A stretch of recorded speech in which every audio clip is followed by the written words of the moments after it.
Bonjour à tous et bienvenue dans notre émission littéraire sur Ma Télé.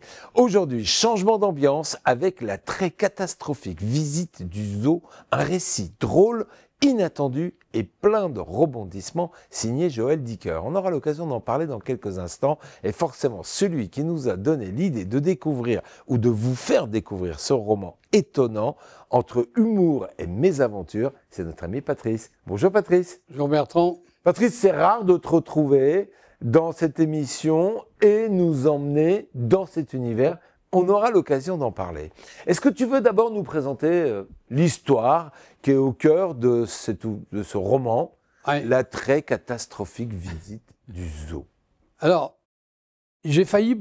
Joël Dicker est un auteur très connu qui a écrit un roman en 2012 qui a fait un tabac, comme on dit, et ça s'appelait La vérité sur l'affaire Harry Kéber, qui a été, peut-être un jour j'en parlerai.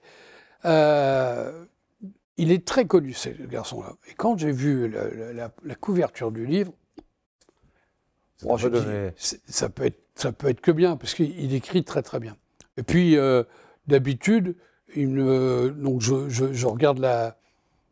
Bon, je dis, tiens, je vais le lire. Et... Non, c'est pas dans tes habitudes. Hein. Non, c'est pas vraiment dans mes habitudes, mais il m'a dérouté parce que ce livre, c'est pas lui qui parle. C'est pas lui qui raconte, c'est une gamine qui a une dizaine d'années, qui s'appelle Joséphine, qui est, alors évidemment, c'est lui qui la porte entièrement, je le sais bien, mais ce livre, il est passionnant parce que c'est un livre, c'est comme si une gamine de 10 ans l'avait écrit. Ah oui, d'accord. Et les remarques qu'elle fait, donc c'est les remarques, les dialogues, les réflexions qu'elle se fait et qu'elle écrit, donc, mais qu'elle ne dit pas, c'est absolument tordant. Vu des yeux de la petite fille de 10 ans. Oui. Qui découvre le zoo. Oh, c'est bien plus compliqué bien plus compliqué. On va en parler. Ça serait trop simple. Alors, le titre promet déjà beaucoup d'humour et beaucoup d'imprévus. Est-ce que cette promesse est tenue tout au long de cet ouvrage?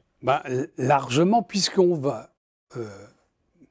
en fait, la très catastrophique visite du zoo, c'est le dernier moment du roman. C'est pas du tout... Et comment... Elle nous raconte pourquoi on est arrivé à ça et comment les choses se sont déroulées et comment les catastrophes se sont enchaînées. Est-ce que dès les premières pages, il y a déjà ce côté amusant et ce côté surprenant? Oui, parce que personne ne sait ce qui s'est passé le dernier jour à la visite du zoo. Et notre Joséphine, cet enfant, elle est aujourd'hui, on peut le dire, elle est dans une classe d'enfants différents, donc surdoués. On le sent à sa façon de répondre et à sa façon de penser que voilà, elle pense comme une grande personne et elle nous raconte pourquoi l'enchaînement des catastrophes a amené à cette visite catastrophique du zoo qui est le final de ce roman qu'elle raconte à ses parents.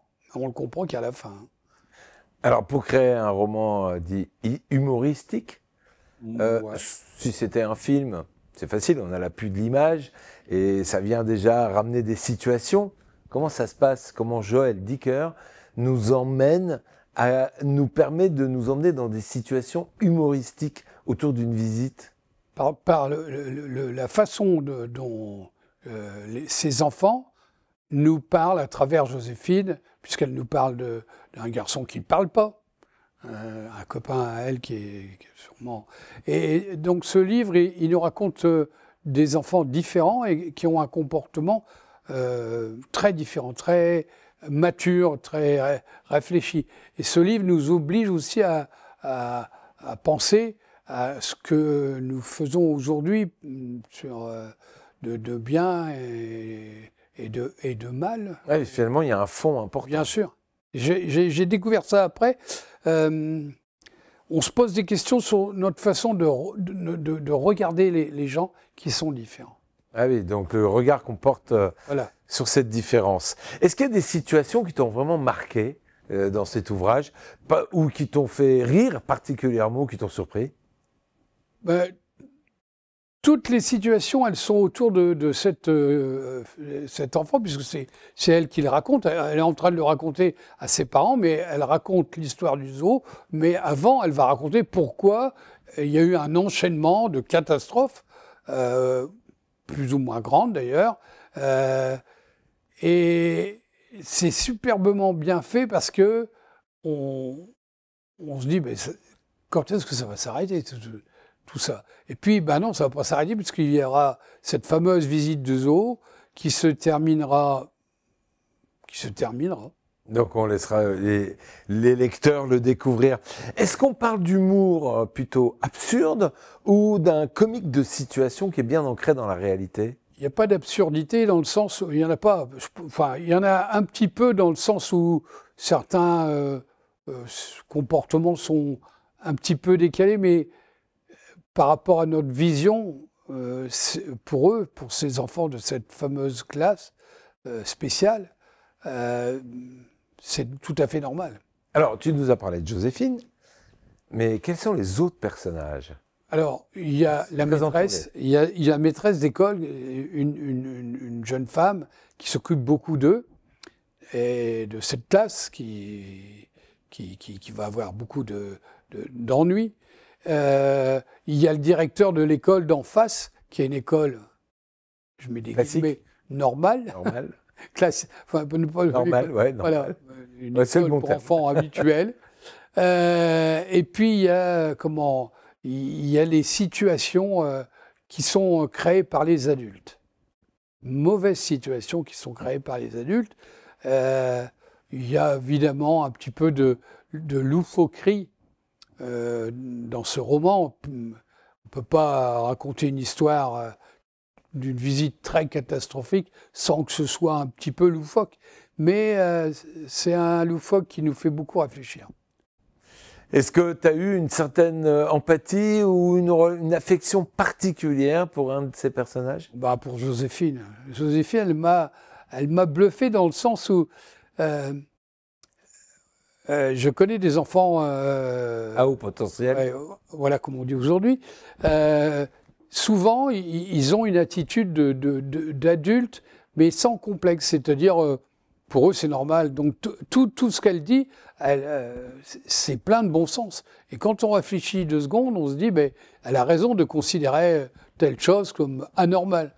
Hein, elle voit les choses telles qu'elles sont.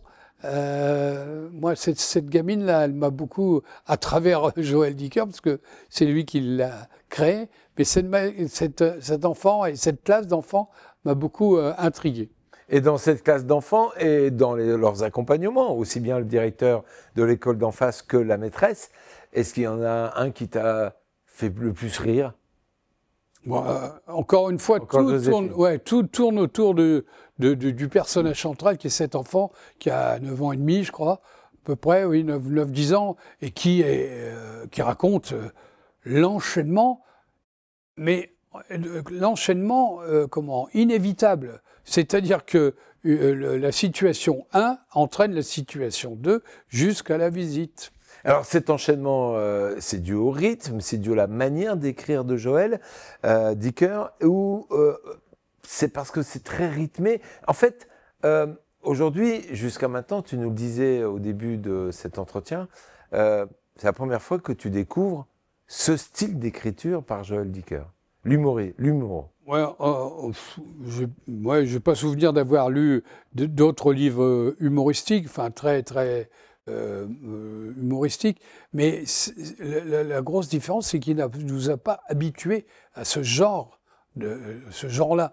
Joël Dicker, c'est un garçon qui raconte des histoires plutôt genre thriller, genre histoire. Son premier roman, La vérité, sur Harry Kéber, c'est une histoire tirée d'un fait divers, mais tout au long Alors que là, c'est une histoire qui est racontée par une enfant.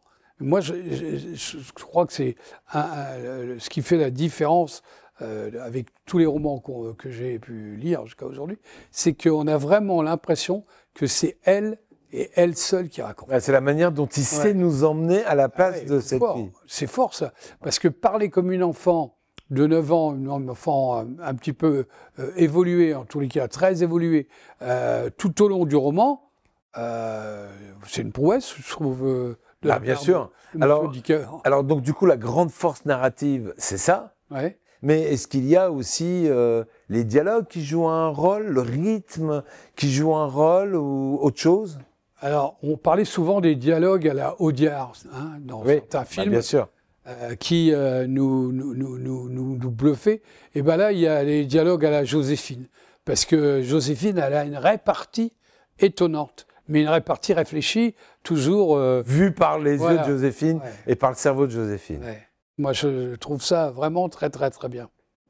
Alors, est-ce que tu peux nous dire ce que tu as le plus aimé dans ce roman? C'est justement ça. La fraîcheur. C'est un roman très rafraîchissant, il n'y a pas d'angoisse, très moral, puisqu'à la fin, il y a quelque chose qui nous prouve la moralité des personnages, dont on a un petit peu douté par moments. Donc voilà, moi c'est cette fraîcheur-là qui m'a beaucoup intéressé. Et finalement, c'est aussi le regard qu'on porte sur cette différence. Le regard qu'on porte sur les gens qui ne sont pas comme nous. Mais ça arrive après avoir fermé le livre. Non, tout au long du livre, on se pose... la façon dont elle répond, la gamine, fait que ça nous oblige à nous poser des questions. Dire, oui, elle a plutôt raison de voir les choses telles qu'elles sont et de répondre comme ça.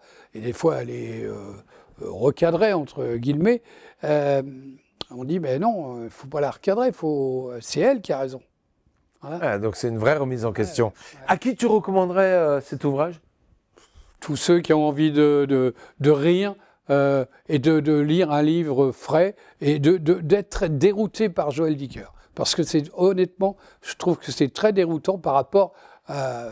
si vous l'avez déjà lu, attendez-vous à une différence. Quel sentiment, quand tu as refermé le livre, est resté présent dans ton esprit?